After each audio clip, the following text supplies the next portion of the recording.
Senhor, meu irmão Alexandre.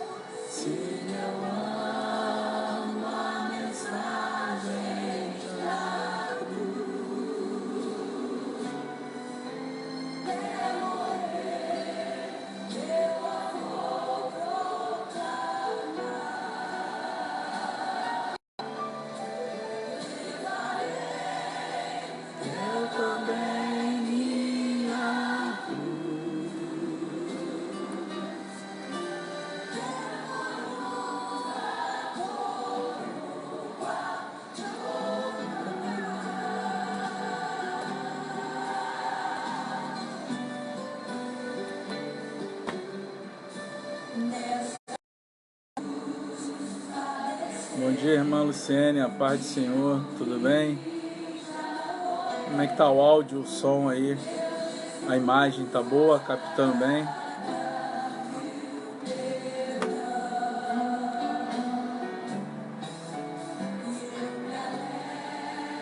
Bruna Cruz. Paz do Senhor, irmã Célia. Para minha santificação.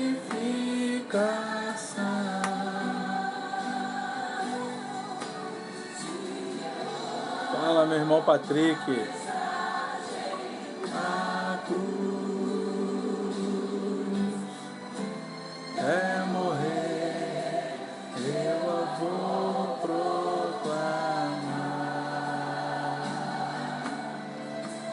Levarei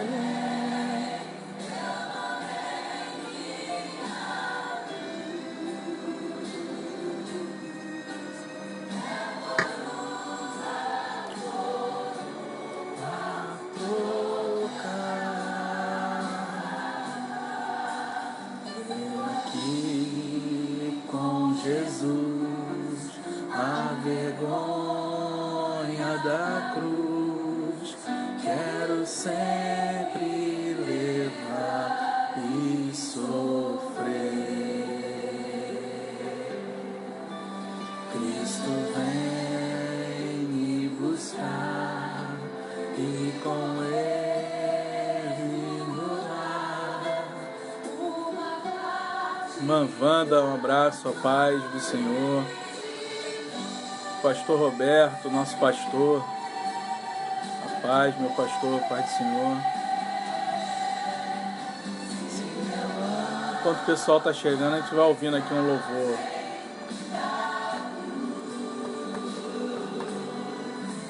Até morrer, eu a vou proclamar.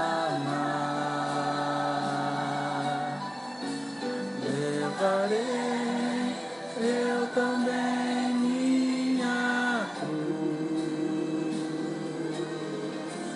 até por uma coroa trocar.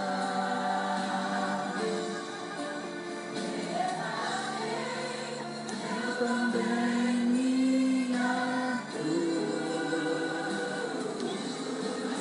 até por uma coroa trocar.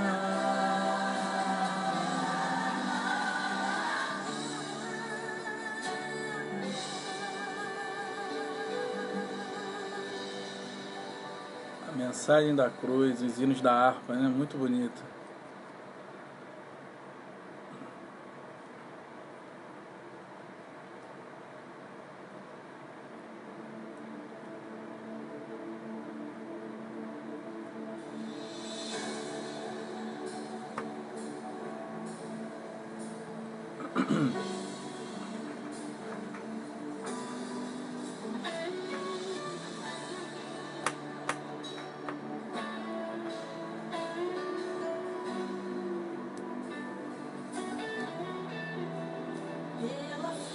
Que uma vez me foi dada para seguir o Cordeiro de Deus, pela graça de Deus enviada, andarei com valor para os céus.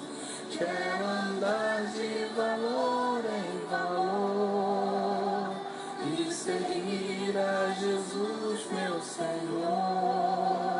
Até que um dia receba no céu a coroa que me dará Deus.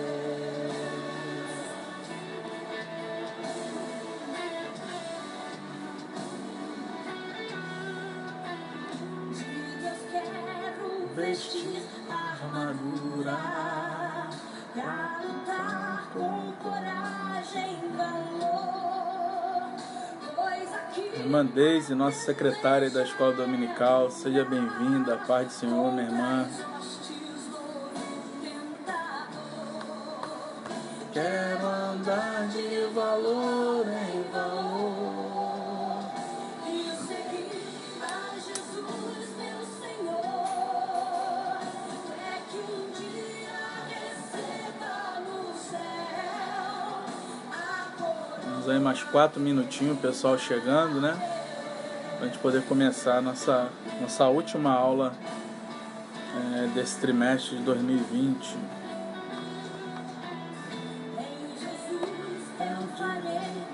Proezais no combate da fé e do amor.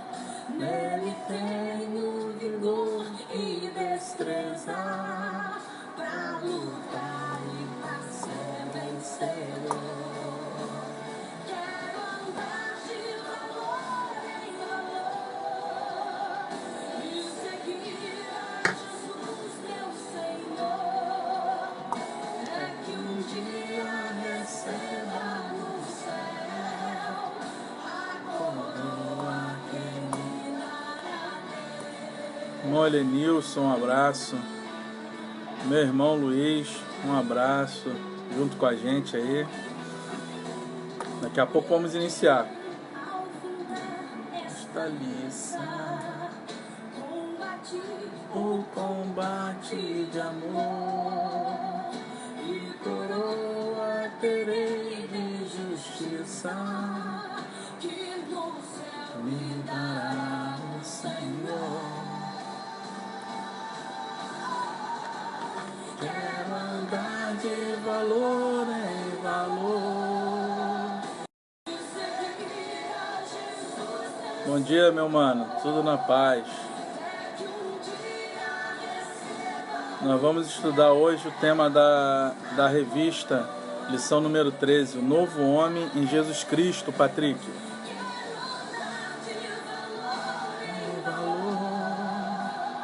E seguir a Jesus, meu Senhor, é que um dia receba no céu a coroa que me dará Deus.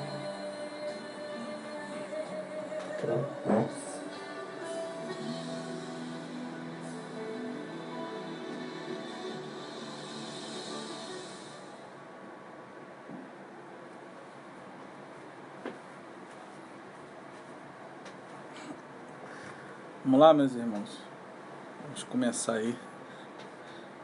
Vamos na lição número 13 hoje da nossa escola dominical, que nós temos a oportunidade aí da gente estudar e por meio da transmissão aí online, né?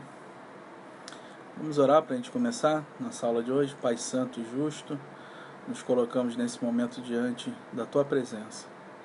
Te louvamos e te agradecemos por mais um dia que o Senhor tem nos dado, por termos acordado debaixo da Tua paz, com saúde.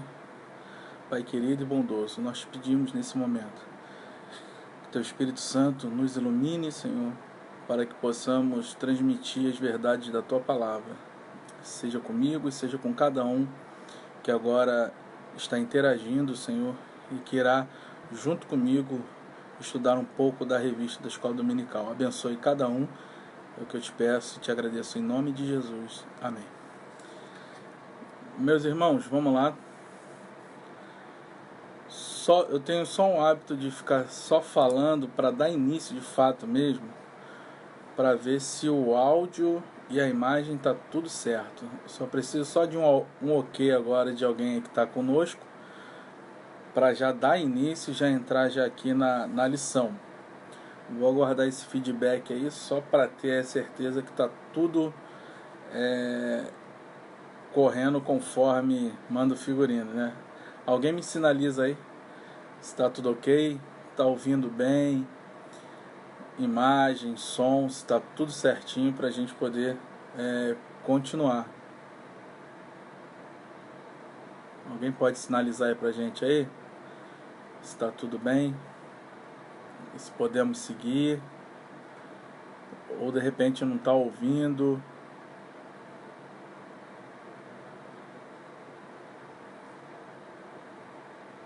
Tudo ótimo? Ok.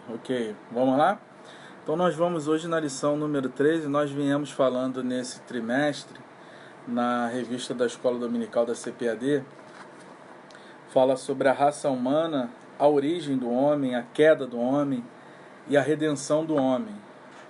E nesse trimestre nós viemos falando aí vários assuntos, né? Adão como o primeiro homem, a criação de Eva, a primeira mulher, a natureza do ser humano, a unidade da raça humana, a sexualidade humana, a queda do ser humano, o início da civilização humana, o primeiro projeto de globalismo, só o evangelho muda a cultura humana, o homem do pecado, Jesus, o homem perfeito, que tivemos na lição passada, já online, né? E agora o novo homem em Jesus Cristo. Então viemos aí de 12 lições tratando sobre o ser humano.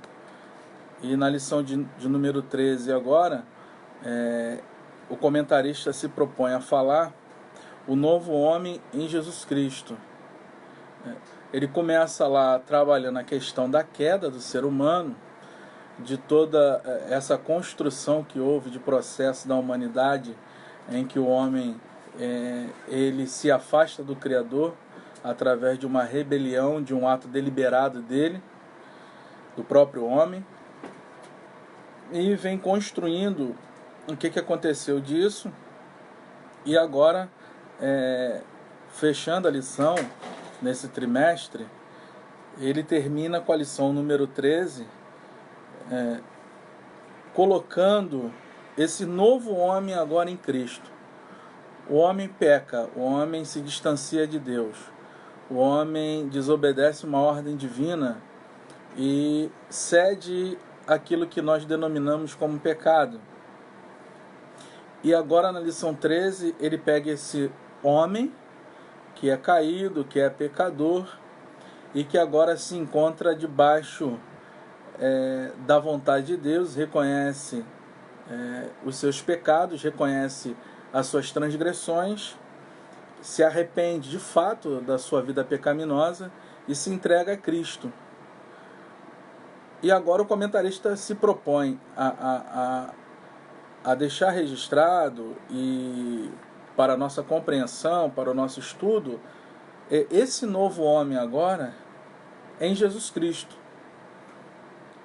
O antigo homem, por assim dizer, Adão, cai em pecado e isso eleva toda a humanidade, até a natureza é afetada pelo pecado dos nossos primeiros pais. O segundo Adão vem tipificando, Cristo tipificando o primeiro Adão, e agora, em relação ao primeiro Adão, o segundo Adão, que era Jesus Cristo, obedece o plano da salvação e através da cruz e da sua morte resgata o homem pecador. E agora esse homem pecador, ele não está mais sozinho ou entregue à sua própria natureza pecaminosa ou entregue aos seus próprios prazeres pecaminosos. Agora esse homem é um novo homem em Jesus Cristo. É a partir daqui que nós vamos estudar e vermos o que acontece, o que aconteceu e o que acontecerá com esse novo homem em Jesus Cristo, né?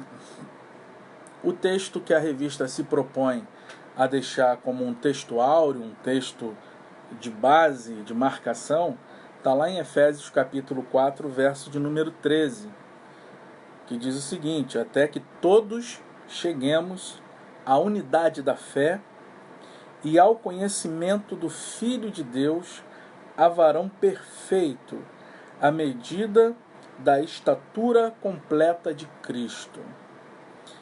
Esse é o desejo de Deus em Cristo, que todos cheguemos à unidade da fé e ao conhecimento de Deus, a varão perfeito, à medida da estatura completa de Cristo.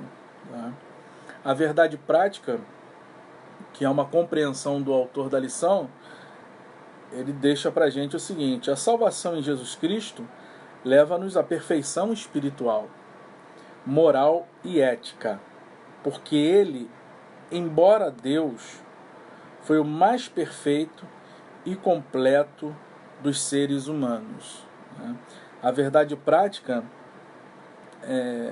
o comentarista desenvolve o pensamento alegando que a salvação em Cristo vai nos levar a uma perfeição espiritual, moral e ética. Porque ele, Cristo, embora Deus, foi o mais perfeito e completo dos seres humanos. Aqui o comentarista está lidando com as duas naturezas de Cristo, né? Nós estudamos na lição passada a natureza divina e a natureza humana, tá? Então a salvação em Cristo vai nos levar a um amadurecimento espiritual, a um amadurecimento moral, esse freio moral e esse freio ético, né? O que nós temos de valores e aquilo que nós praticamos. Então, a salvação em Cristo, ela vai desenvolver em nós uma consciência agora marcada pelo domínio do Espírito Santo em nossa vida, pelo domínio de Deus em nós. Então, o novo homem em Cristo, ele é muito superior àquele pensamento do que as pessoas pensam, às vezes, em querer, pode isso, pode aquilo, pode fazer isso, pode fazer aquilo. O ser humano como um todo, independente daquele que tem fé e daquele que não tem fé, ele tem dentro do seu espaço a capacidade das escolhas, das tomadas de decisões. Então o ser humano, ele é de certa forma livre para as escolhas que ele quiser tomar. Agora, alguém que é dominado pelo Espírito Santo, que está na presença de Deus, que tem uma vida em Deus, essa pessoa passa a ser dominada pelo Espírito Santo. Então, a salvação em Cristo, esse novo homem em Cristo, ele é muito mais superior do que os ditos de pessoas dizendo isso pode, isso não pode. O novo homem em Cristo, ele é mais do que um ser domesticado, mais do que um ser em que alguns podem pensar que pode adestrar. Não. Ele é um ser que é dominado pelo Espírito Santo e que agora ele tem uma consciência formada em Cristo Jesus. O texto bíblico, se você quiser acompanhar aí com a gente, está lá em João capítulo 3, é um texto lindíssimo, né? João capítulo 3, do versículo 1 ao versículo de número 16.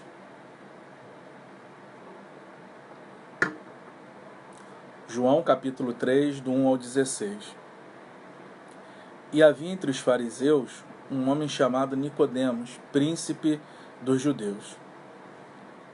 Este foi ter de noite com Jesus e disse-lhe: Rabi, bem sabemos que é mestre vindo de Deus, porque ninguém pode fazer estes sinais que tu fazes, se Deus não for com ele. Jesus respondeu e disse-lhe: na verdade te digo, que aquele que não nascer de novo não pode ver o reino de Deus. Disse-lhe Nicodemos: como pode um homem nascer sendo velho? Porventura pode tornar a entrar no ventre de sua mãe e nascer? Jesus respondeu: na verdade te digo, que aquele que não nascer da água e do Espírito não pode entrar no reino de Deus. O que é nascido da carne é carne, o que é nascido do Espírito é Espírito. Não te maravilhes de ter dito: necessário vos é nascer de novo. O vento assopra onde quer e ouves a sua voz, mas não sabe de onde vem, nem para onde vai. Assim é todo aquele que é nascido do Espírito. Nicodemos respondeu e disse-lhe: como pode ser isso? Jesus respondeu e disse-lhe: tu és mestre de Israel e não sabes isso? Na verdade te digo que nós dizemos o que sabemos e testificamos o que vimos, e não aceiteis o nosso testemunho. Se vos falei de coisas terrestres e não crestes, como crereis se vos falar das celestiais? Ora, ninguém subiu ao céu, senão o que desceu do céu, o Filho do Homem que está no céu. E como Moisés levantou a serpente no deserto, assim importa que o Filho do Homem seja levantado, para que todo aquele que nele crê não pereça, mas tenha a vida eterna. Porque Deus amou o mundo de tal maneira que deu seu Filho unigênito, para que todo aquele que nele crê não pereça, mas tenha a vida eterna. Esse é um dos textos mais bonitos, né, da Bíblia, e fala desse diálogo que Cristo teve aí com Nicodemos, né, e revela aqui traz grandes compreensões acerca aí do novo nascimento. Vamos aí na nossa lição, na introdução da revista, diz assim, ó: é possível alcançar a perfeição espiritual nessa vida? É uma pergunta, né? Do ponto de vista humano, não.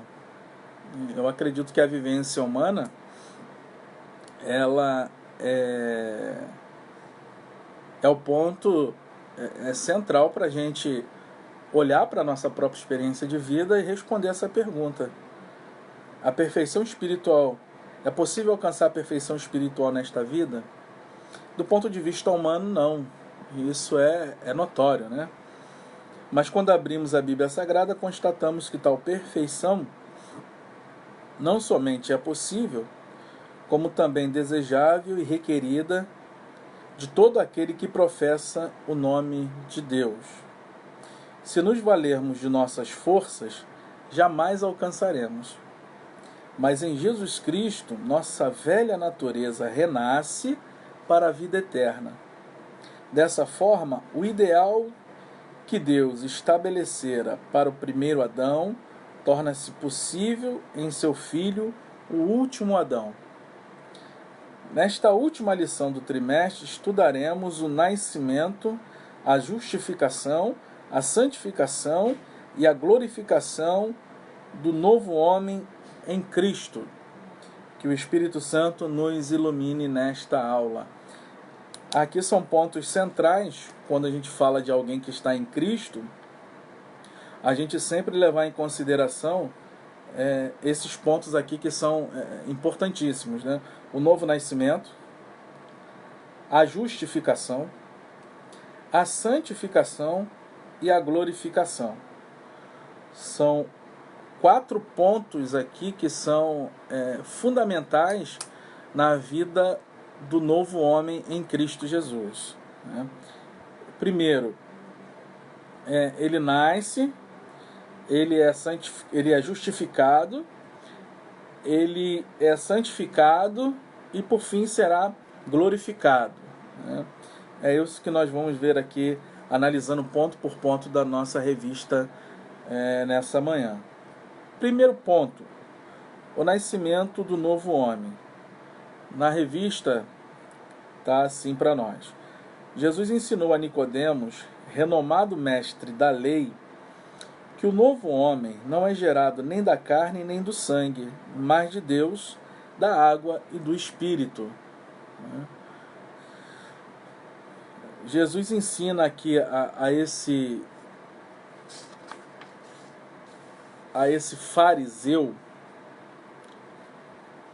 príncipe dos judeus, Nicodemos, um homem que conhecia amplamente a lei, a Torá, era dessa classe religiosa farisaica, que era uma classe que era separada, né?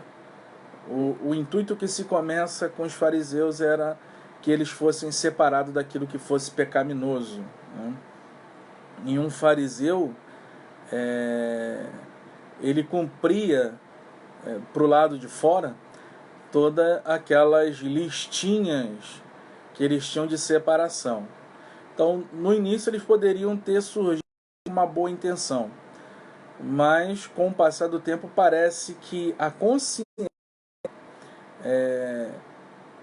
da revelação do divino para eles ficou simplesmente numa ação externa de demonstração de que de fato eles eram separados do pecado, e não numa completa compreensão que a mentalidade, o lado de dentro, teria que trabalhar esse processo constantemente dentro deles. Então, ainda que do lado de fora eles fossem separados, decorassem a Torá, eles começaram a viver uma religião exclusivista, separado dos outros, e passaram a viver uma vida como se fossem melhor do que os outros. Então os fariseus, eles trafegavam e viviam num sentido de que eles se achavam, por serem separados, mais santos do que os outros. Isso é um perigo muito grande, quando uma consciência humana ela se acha superior aos outros, né? E isso é tão sutil, né, que pode acontecer até no nosso meio, tão sutil. Aí a pessoa fala assim: o que você estava fazendo? Você estava lá 4 horas da manhã, vi você isso, aquilo. Eu estava orando, buscando ao Senhor. É tão sutil esse sentido de querer ser superior ao outro, de exalar e arrotar uma santidade espiritual, sem se enxergar primeiro e entender que isso tem que ser no campo do acolhimento, do isolamento da minha própria pessoa para uma busca com o Senhor, independente de qual horário for, né? Se é de manhã, se é de tarde, se é à noite ou se é de madrugada, a minha oração e a minha comunhão com Deus é a mesma. Não existe um horário específico de que Deus ouve as orações mais do que o outro. Isso é uma tradição que foi construída e que não tem embasamento nenhum bíblico, né? Então são coisas sutis que vêm se apegando, e se a gente não tomar cuidado a gente acaba tropeçando em alguns pontos como esse. O primeiro ponto da lição, ele fala aí: nascido não do sangue nem da carne. No prólogo do seu evangelho, o apóstolo João afiança que o novo homem em Cristo é, antes de tudo, uma criação espiritual. Isso aqui é fundamental a gente entender isso. O novo homem em Cristo, antes de tudo, é uma criação espiritual. Ou seja, o homem que está em Cristo, ele não é fruto de uma ressocialização. Ele é fruto de uma ação direta do divino, de Cristo, de Deus, do Espírito Santo, que vai atuando na vida do homem pecador. E esse novo homem agora passa a ser uma criação espiritual, né? Ele não é gerado nem do sangue e nem da carne, mas ele é gerado de Deus. É gerado de Deus. Ele não é uma compreensão de uma estrutura, mas ele é uma criação espiritual que foi feita por Deus na sua própria existência, né? É uma criação espiritual esse novo homem, né? Ele não é simplesmente um exemplo, né? Alguém que bebia muito e agora parou de beber, e ele é marcado pela forma abstêmia que ele tem de não colocar mais álcool na boca. Não, ele é uma criação espiritual, né? Ele é um ser espiritual agora que foi criado por Deus. Ele não nasce da vontade da carne e nem da vontade do sangue, mas ele é uma criação espiritual gerada pelo próprio Deus. Agora ele é uma nova criatura em Cristo Jesus, né?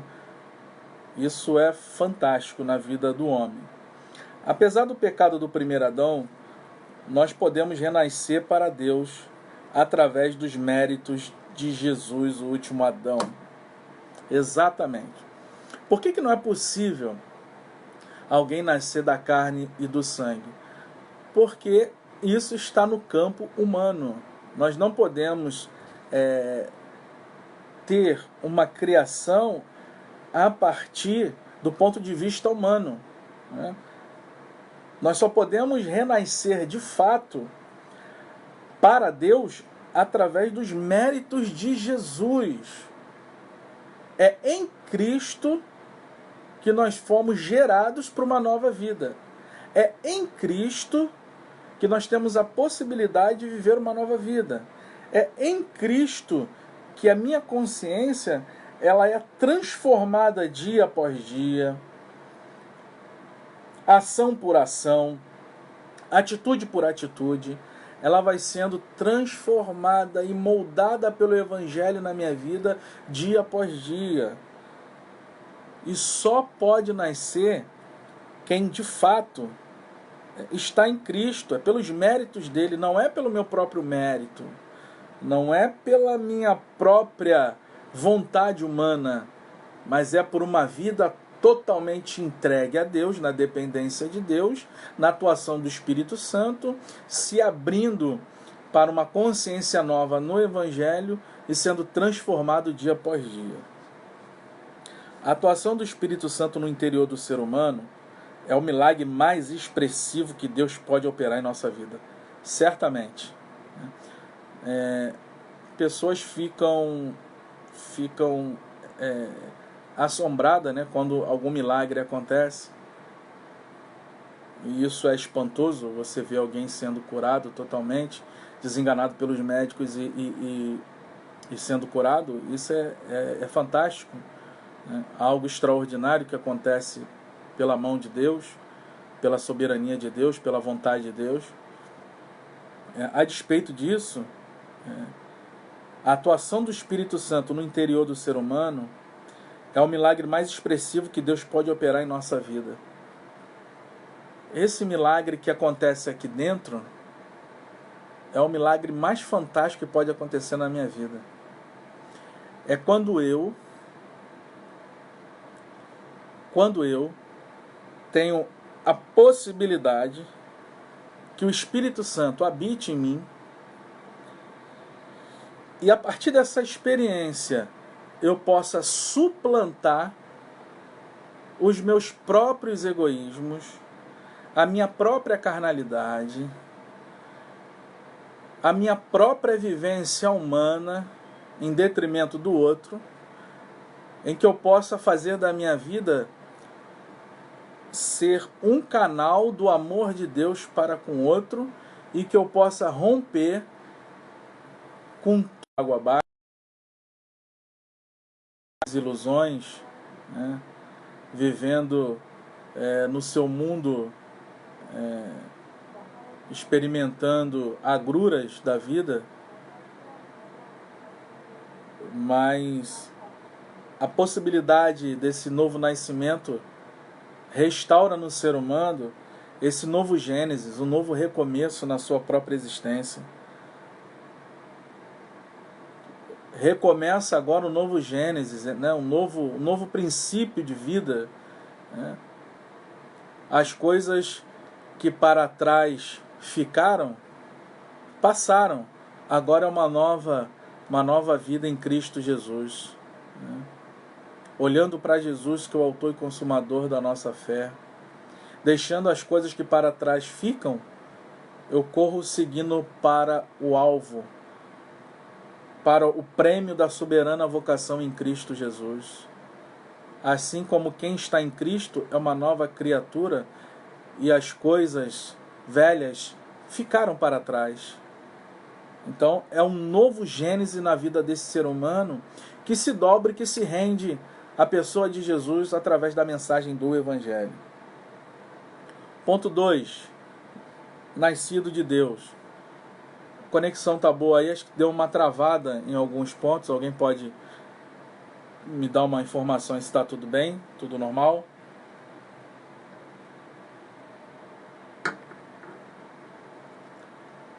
Sei que travou um pouquinho. Será que tá tudo bem agora?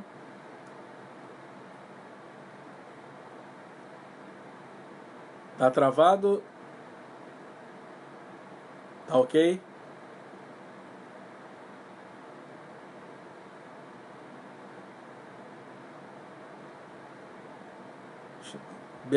Célia tá ok, Beatriz tá ok, Karina tudo ok, né?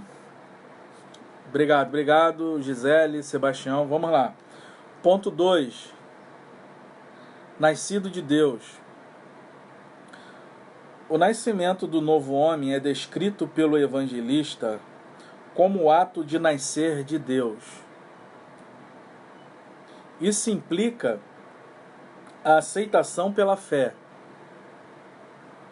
do plano de salvação que o Pai Celestial elaborou bem antes da fundação do mundo. Tornar-se nova criatura em Cristo é o auge da bem-aventurança humana. Logo, nascer de Deus é tornar-se filho de Deus pela fé.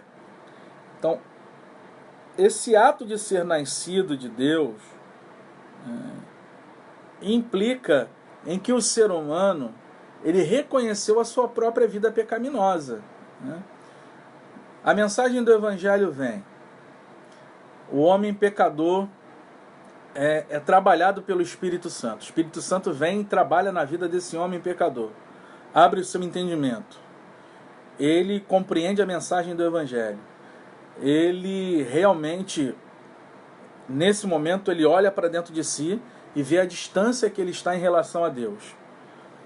Nesse momento, ele se arrepende dos seus pecados.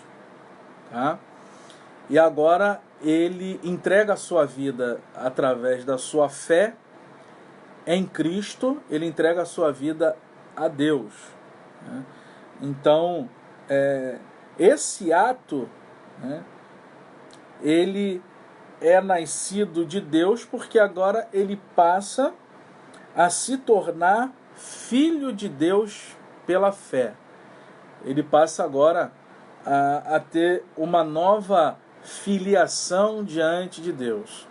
O homem, quando peca, lembrando lá dos nossos primeiros pais, Adão e Eva, quando peca,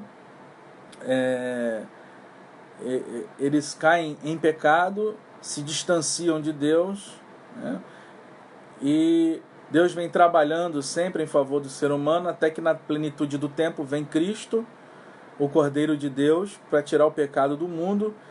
E agora o Cordeiro de Deus que tira o pecado do mundo cumpre esse plano, morre na cruz, verte o seu sangue, possibilita ao homem agora de se tornar filho de Deus através da fé em Cristo Jesus e através dos méritos de Cristo, tá?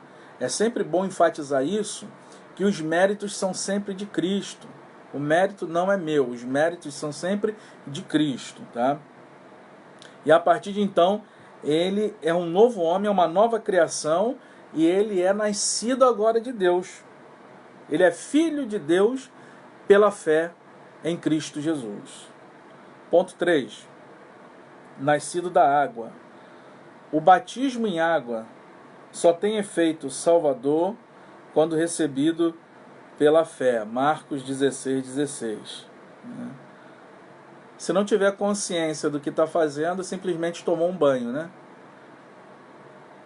Ou foi numa piscina, ou foi num rio, seja qual for a forma.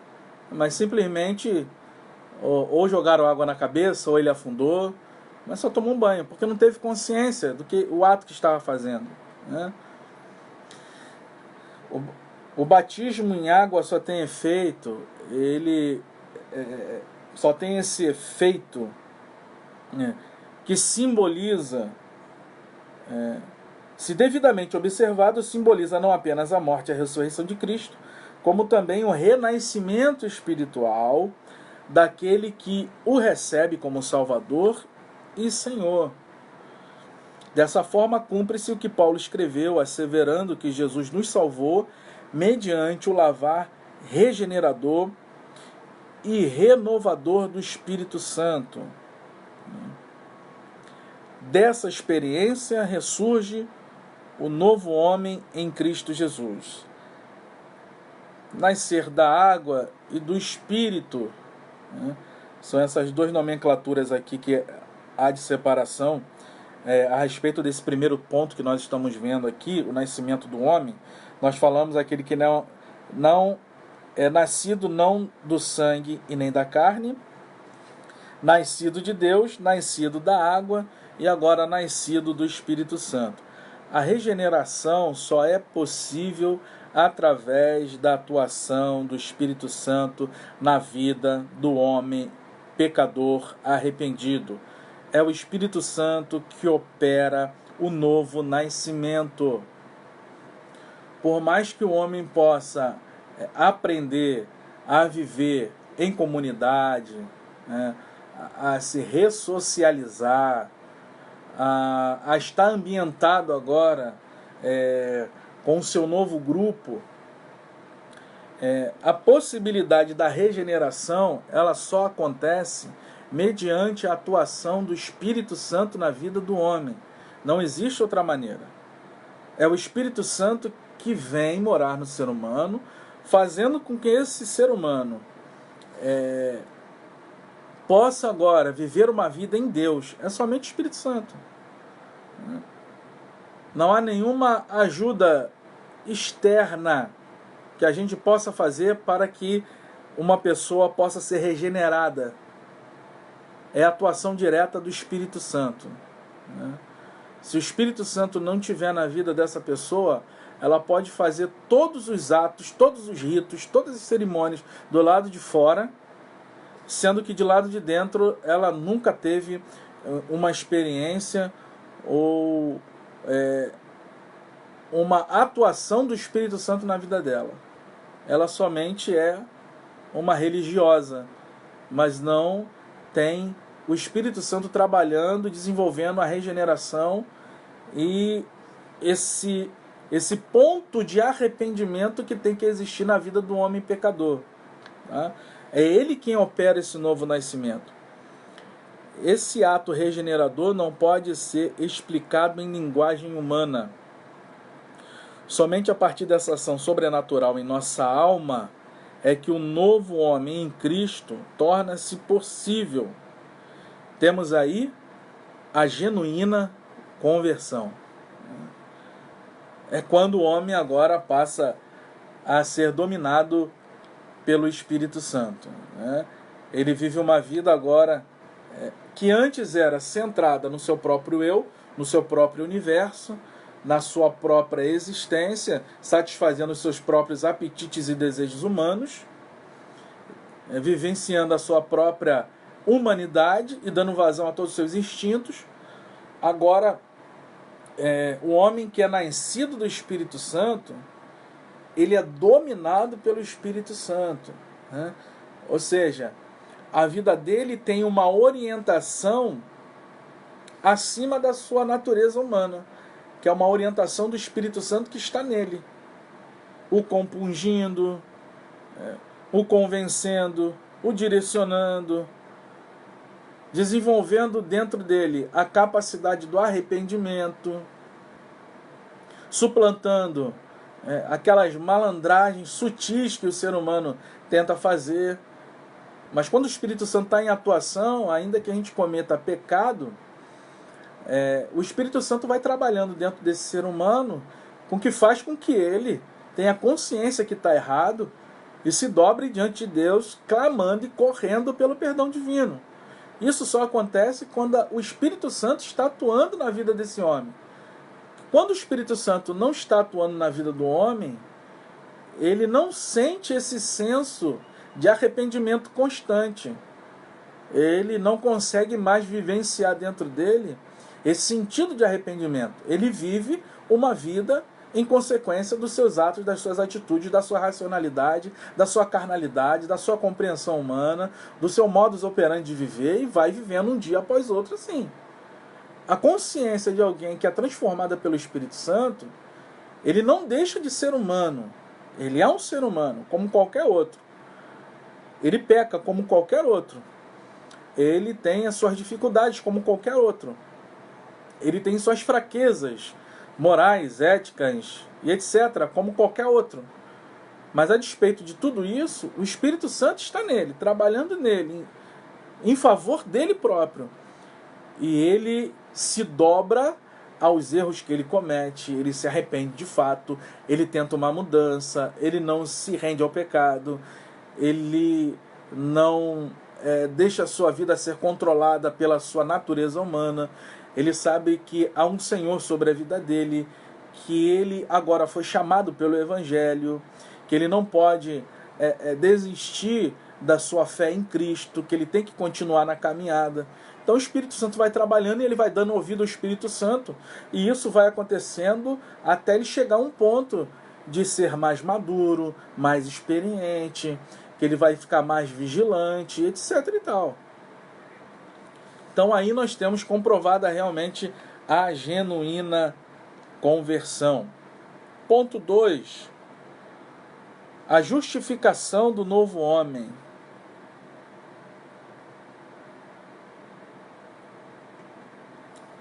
O novo homem nasce através da fé em Cristo Jesus, num contexto de injustiça e pecado. Por isso precisa um novo status diante do tribunal de Deus, a justificação pela fé.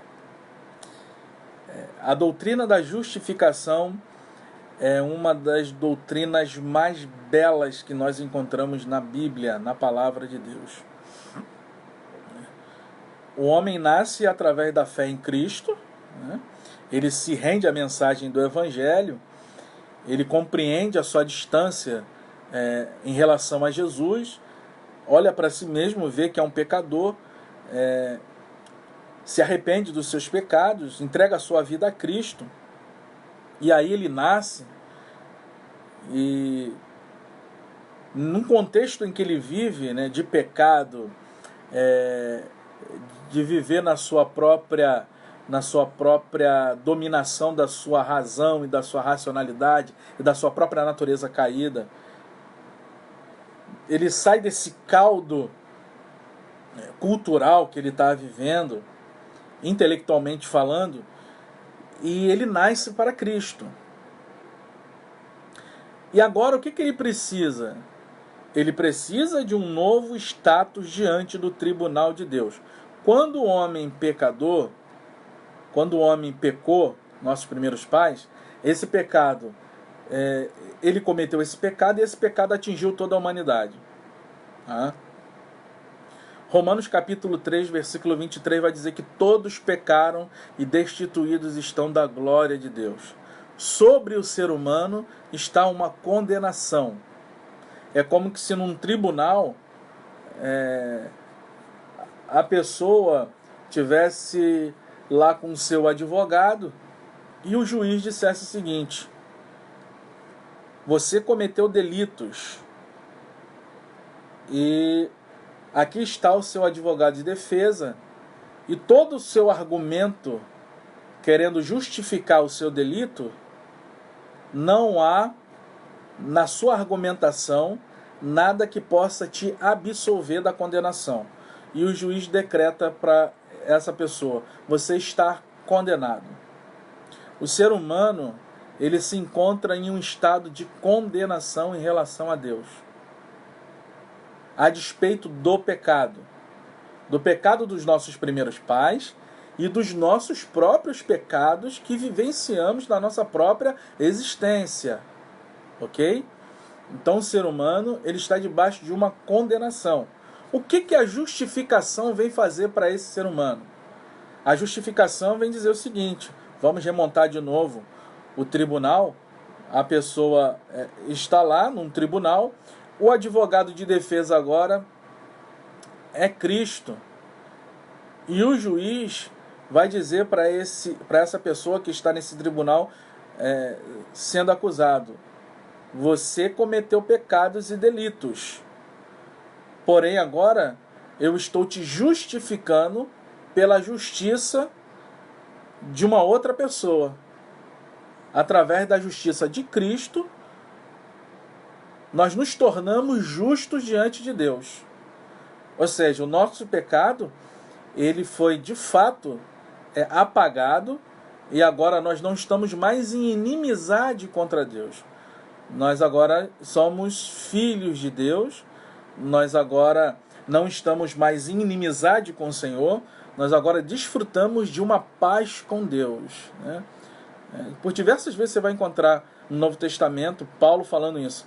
Temos paz com Deus, né? Significa que a nossa inimizade em relação ao Criador, através dos nossos pecados, que fazem separação entre o homem e Deus, isso foi quebrado.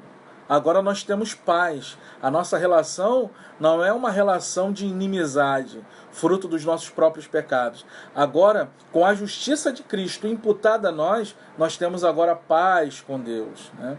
A nossa relação de comunhão com Deus, ela foi harmonizada, e agora nós não estamos mais em inimizade contra Deus. Nós agora somos filhos de Deus.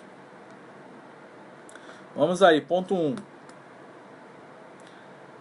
A inutilidade da justiça humana. Nossas obras, ainda que boas e aparentemente meritórias, não nos salvam nem nos justificam diante de Deus. Vamos ver isso lá na Bíblia? Efésios. Vamos ver o que diz lá em Efésios. Efésios capítulo 2,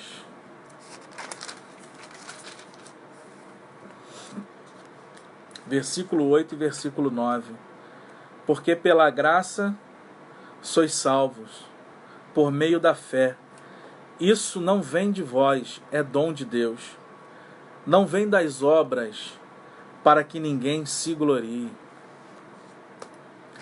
As nossas boas ações, as nossas obras, ela não nos coloca na possibilidade de sermos salvos por elas sem os méritos de Cristo em nossa vida. A salvação, ela não vem por meio de obras humanas, mas a salvação, ela ocorre através da nossa fé em Jesus, porque pela graça nós somos salvos, ou seja, é graça de Deus, por meio da fé. O instrumento que eu utilizo é a fé. Isso não vem de nós, é dom de Deus, não vem de obras, para que ninguém se glorie. As nossas obras e as nossas boas ações, a nossa justiça diante de Deus, elas são consideradas como trapos de imundícia, como está lá em Isaías 64, verso 6. Aquilo que o homem pensa que ele está fazendo de bom, e ele acha que fazendo isso obterá uma justificação diante de Deus pelos seus atos bondosos e meritórios que está fazendo, diante de Deus isso é como nada, é como um trapo de imundícia. É como que aquilo que a pessoa está apresentando como justificativa para alcançar algum mérito diante de Deus, é como se fosse nada. Deus é tão santo, santo, santo, que as nossas próprias justiças, elas são consideradas como um trapo de imundícia diante do Senhor. Só existe um meio de obtermos a salvação e de nos justificarmos perante o justo juiz, a fé nos méritos perfeitíssimos de Jesus Cristo. Vamos lá em Romanos? Olha o que Romanos vai dizer para a gente no capítulo 5, verso 1. Sendo, pois, justificados pela fé. Olha que coisa linda e extraordinária, né? Temos paz com Deus por nosso Senhor Jesus Cristo. Sendo, pois, justificados. A justificação, ela ocorre pela fé. Ou seja, eu me torno justo aos olhos de Deus através do instrumento da minha fé, crendo na pessoa de Jesus Cristo e os méritos de Cristo que me leva a me tornar justo diante de Deus. Tendo, pois, justificados pela fé, temos paz com Deus por nosso Senhor Jesus Cristo. Através dos méritos de Cristo, nós somos agora justificados. Nos tornamos justos, não estamos mais em inimizade contra Deus. E isso só ocorre através dos méritos de Cristo. É tudo em Cristo. A nossa vida é em Cristo. Nossas atitudes têm que ser moldadas em Cristo. A nossa vida toda tem que estar sendo regida por Cristo. É em Cristo. A partir desse processo, o novo homem passa a ter um novo status jurídico perante Deus. Vamos ver esse texto? Vamos lá, né? Em Romanos capítulo 5. Vamos ver o que diz lá em Romanos 5. Verso 9. Logo, muito mais agora, sendo justificados pelo seu sangue, seremos por ele salvos da ira.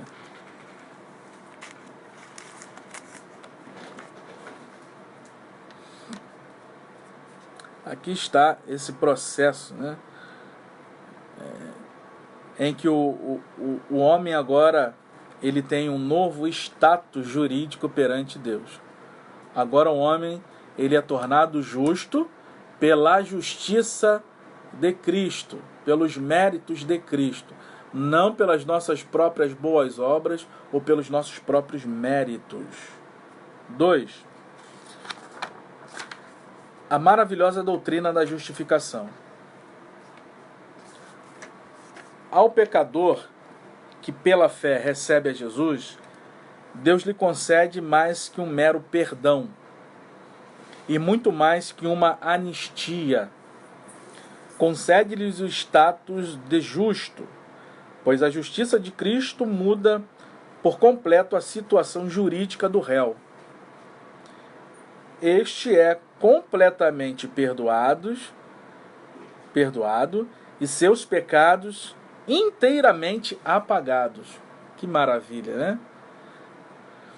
A partir do momento que esse homem ele reconhece Jesus como Senhor e Salvador, se entrega completamente,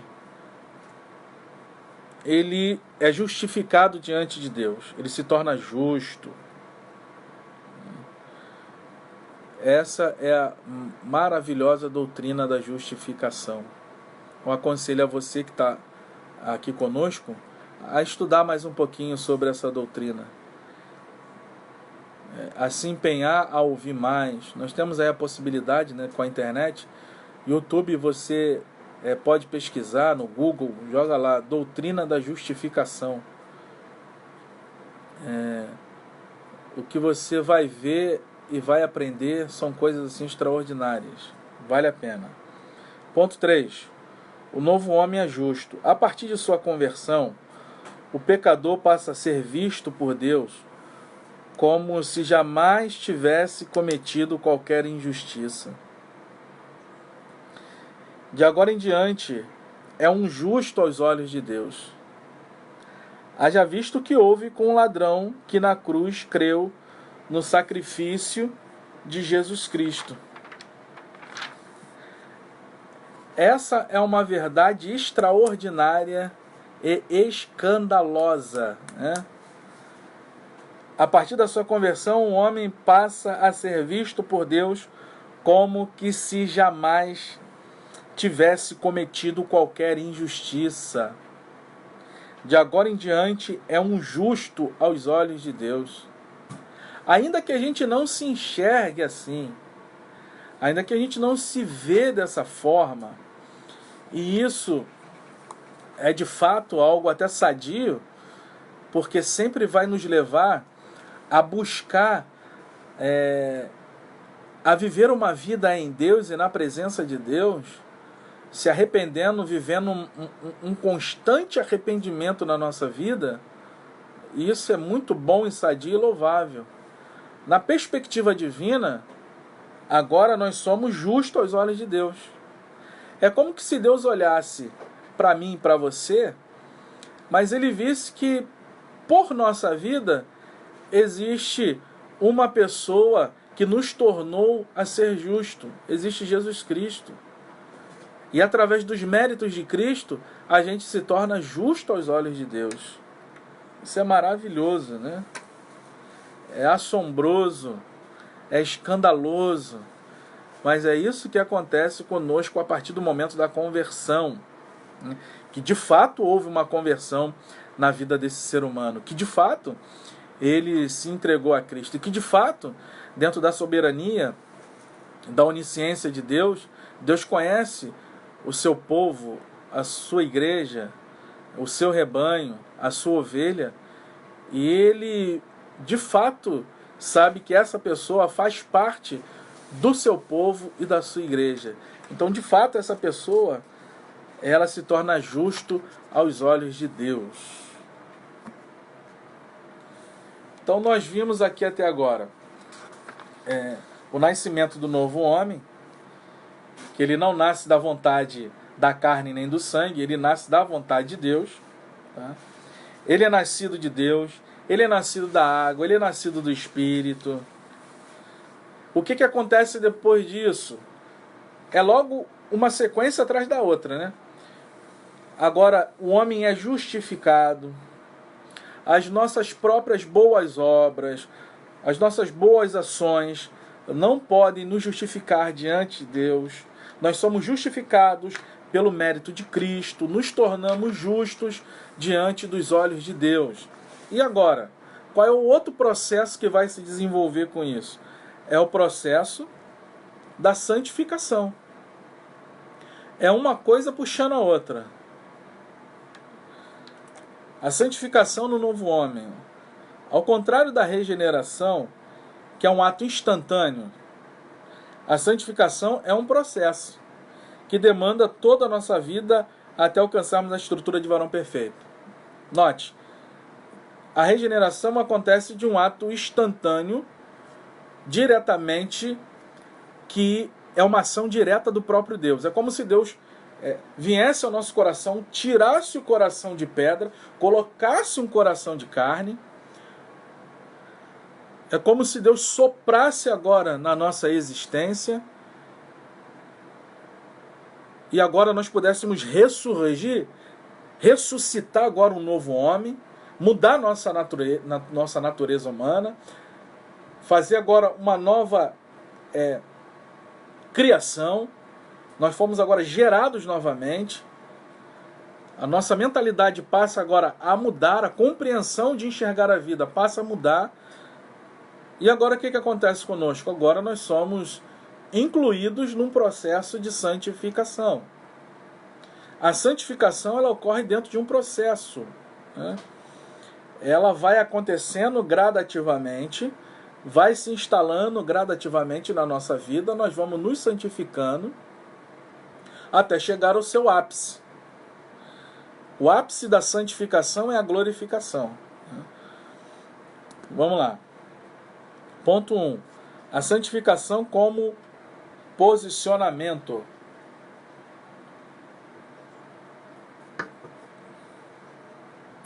No exato instante de sua conversão, o pecador arrependido passa a ser visto não apenas como justo, mas também como santo por Deus e pela igreja. Se você vê no Novo Testamento, você vai ver Paulo sempre se dirigindo à igreja, à comunidade dos santos, aos santos que estão, aos santos, aos santos. Você vai ver isso em 1 Coríntios capítulo 1, versículo 2, Paulo fala isso. Em outras cartas também do Novo Testamento você vai encontrar sempre o apóstolo Paulo se referindo aos cristãos como santo, que de fato nós somos santos, né? É aqueles que foram separados para Deus, que têm a consciência de que existe um ser superior que está na vida dele ou dela, e que agora ele precisa se desprender de todo o processo satânico que tenta fazer com que a gente viva a nossa própria vida, a nossa própria experiência de uma forma egoísta, e não pensar no próximo, e não pensar em desenvolver uma espiritualidade, e não pensar em ser uma bênção em favor do outro, mas só olhar para nós. Então a gente rompe com isso e a gente se torna separado, ou seja, algo que agora pertence a Deus, né? E que se tornou algo exclusivo dele. Posicionalmente é santo, embora esteja ainda em processo de santificação, né? Então, ser santo não significa que uma pessoa não cometa pecado. Ser santo não significa de alguém que tem uma perfeição na vida. Ser santo não significa que essa pessoa não vai mais errar na vida. Nada disso. Ser santo significa um posicionamento que agora nós temos diante de Deus. Nós não somos mais de nós mesmos, nós somos de Deus. Jesus nos comprou com seu sangue. Não foi com ouro, não foi com prata, mas foi com o sangue de Cristo Jesus que nós fomos comprados. E agora nós somos dele. E agora nós temos a consciência que somos propriedade exclusiva de Deus. E não podemos nos entregar a uma vida pecaminosa. Então a santificação ela é um processo. Ponto 2 diz assim: o novo homem em Cristo, ainda que seja visto como santo, e o realmente terá de submeter-se a um longo e disciplinado processo de santificação, até que venha alcançar a estatura de filho de Deus. Na santificação do novo homem, a palavra de Deus é imprescindível, pois nos conduz ao ideal cristão. Perfeição e santidade, para que em tudo sejamos a imagem e semelhança de Deus. Ou seja, o processo de santificação, ele é um processo disciplinador da nossa própria humanidade, né? Porque a santidade se faz presente em nós para disciplinar as nossas ações, para a gente entender que nós somos de Deus e que não podemos dar vazão à nossa própria carnalidade, que nós somos separados, que nós somos propriedade de Deus, que nós nascemos em Cristo, que nós desfrutamos da presença do Espírito Santo em nós, que existe um Senhor sobre a nossa vida, que nos capacita a vivermos uma vida feliz em Deus. Então, o processo de santificação, ele é disciplinador para nós, para nos apurar nesse processo de lapidação espiritual, até que a gente chegue num nível espiritual mais elevado e, por fim, nós experimentarmos a glorificação em Deus, aonde o processo de santificação termina aqui nesse mundo e se dá o processo de glorificação na eternidade. Na santificação do novo homem, é imprescindível que a palavra de Deus esteja nesse processo, tá? Por quê? Porque é a palavra de Deus que vai nos orientar. É a palavra de Deus que vai ser o norte para a nossa vida, a bússola, a orientação, tá? As nossas ações serão moldadas dentro da estrutura da palavra de Deus para a nossa vida. Então a palavra de Deus ela é primordial. 3. A santificação é a vontade de Deus no novo homem. O novo homem é impossível sem o processo de santificação.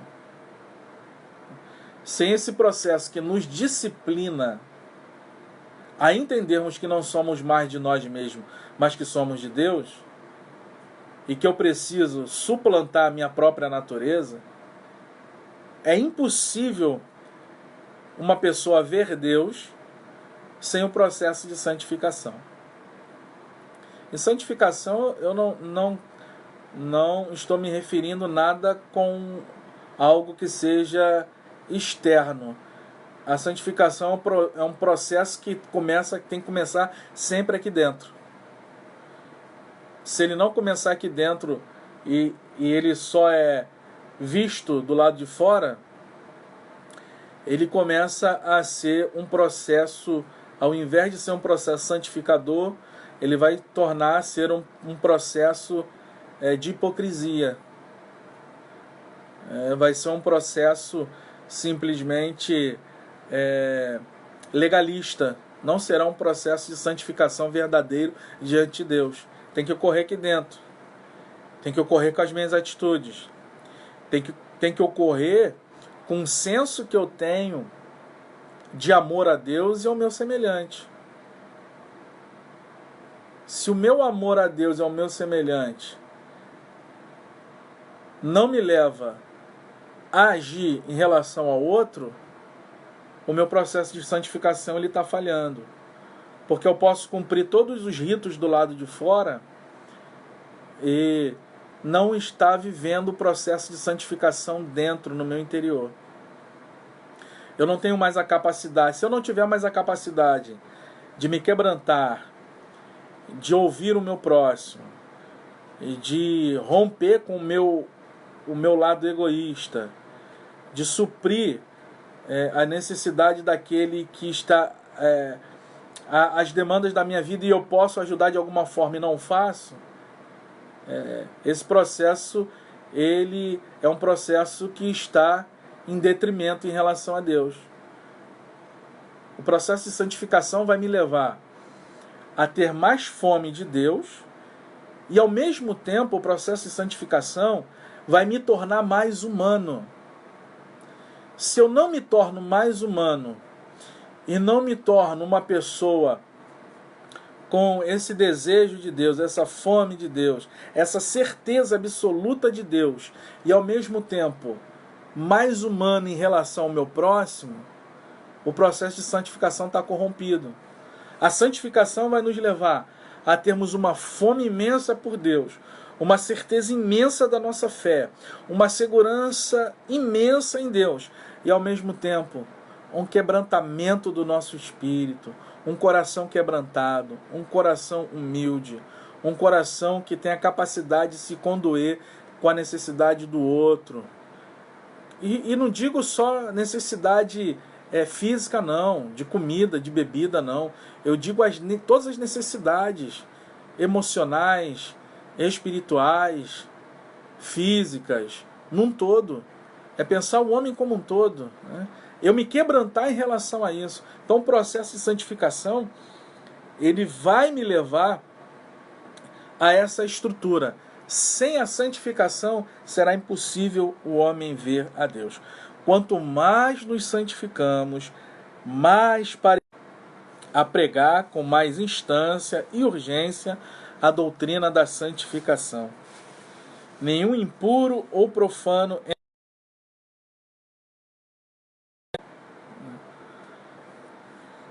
o processo de santificação ele não pode ser visto simplesmente como um processo de exterioridades. Modo de vestir, modo de falar, eloquência, oratória, sugestão. Processo de santificação está inteiramente ligado com o fruto do Espírito na vida do salvo. Não está ligado pela quantidade de percepções que alguém está vendo, que uma pessoa está transmitindo de exterioridade. Mas o processo de santificação, ele é marcado, é vivenciado pelo fruto do Espírito na vida de alguém que foi salvo em Cristo Jesus. Amor, paz, bondade, benignidade e etc. Se você identifica esse fruto com esses gomos na sua vida, significa que você está trabalhando para que o processo de santificação possa ser concluído até a volta de Cristo. É aí que a igreja de Cristo, que o povo de Deus, que os eleitos de Deus têm que estar vivenciando. É uma vida dominada pelo fruto do Espírito. Fruto do Espírito. Vale a pena a gente ler. Vamos ler lá? Para não ficar aqui. Vamos ler. O que Paulo fala em Gálatas?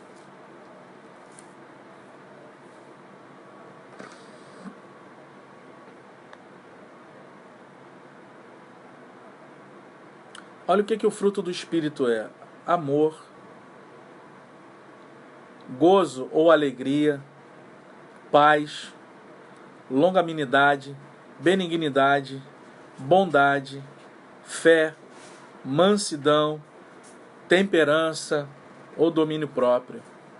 Aqui está o fruto do Espírito. E o processo de santificação, ela tem que ser vivenciado dentro do fruto do Espírito. Uma vida cheia de amor em relação a Deus, em relação ao próximo. Uma vida cheia de alegria, de gozo, de satisfação, de uma alegria de ser agora uma nova criatura em Cristo, sendo filho de Deus. Uma nova alegria na sua própria existência, uma felicidade de viver em Cristo, ter a paz, uma paz que quebrou a inimizade diante de Deus e uma paz que a gente sente dentro do nosso próprio coração, que nada e ninguém pode roubar. Longanimidade, sendo longânimo com as pessoas, sendo benigno, tendo uma ação de benignidade, desenvolvendo uma vida sempre em bondade, sendo bom, desenvolvendo a bondade na vida, vivendo uma vida de fé, de crer realmente, uma vida de mansidão, uma vida de temperança, de domínio próprio.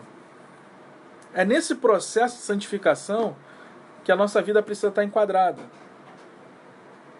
Concluindo, quem recebeu Jesus como seu Salvador e Senhor, tomou a melhor decisão, pois os seus pecados foram apagados por Cristo. Glória a Deus, né? A nova vida em Jesus é um presente de Deus. Que presente maravilhoso, né? Que presente maravilhoso.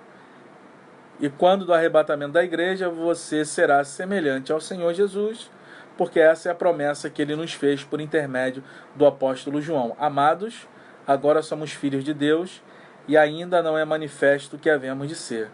Mas sabemos que quando ele se manifestar, seremos semelhantes a ele, porque assim como o veremos. Assim, nós, os redimidos do Cordeiro, seremos glorificados. Quer seja na morte, ou quer seja na volta de Jesus, nós vamos experimentar a glorificação, que é o processo final da santificação. E nessa bem-aventurança estaremos para sempre com o Senhor. Que o Cordeiro de Deus seja eternamente louvado. Amém?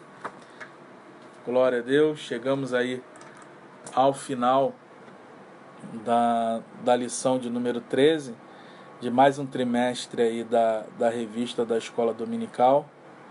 E eu quero aqui agradecer a sua presença, a presença de todos que estiveram aqui conosco. Ezequiel, Alexandre, Luciene, Célia, Patrick, Pastor Roberto, Wanda, Deisilane, Helenilson, Luiz Marques, Natan, Eunice, Wanda Maria, Gisele, minha princesa Roberta, Raquel, Suelen, Jonatas, Thaís, Orlando, Leonardo Henrique, Gilson, Jorge, Emídia, Sheila, Carol, Karina, Daniele, Eduardo Barbosa, Andrique, Simone Couto, minha irmãzinha, Beatriz, Gigiane, minha irmã, Josélia, Valéria, Sebastião, Carlos Eduardo, Daísa, minha prima, Midian, meu amigo Renato, Josineide, Verônica, Trajano, Lúcia Moreira, Lucelaine Moreira, Sônia, Josélia, Helena, Renata, Moser, Ana Paula, Lu, minha tia Railda, todos vocês que estiveram aqui conosco, Wanda Maria, tiraram esse tempinho, né, para participar dessa live da Escola Dominical, Rosivânia também. A todos vocês, a paz do Senhor, Deus abençoe. E esperamos voltar, né, para a gente estar juntos, reunidos. Mas enquanto ainda estivermos aí nesse processo aí, nós vamos manter o nosso contato por aqui. Então, se mudar, na próxima semana estaremos reunidos ou não, estaremos daqui falando aí da próxima lição da revista da Escola Dominical, tá bom? Um abraço, Deus abençoe a todos vocês e tenham um ótimo domingo em família, em nome de Jesus. Amém.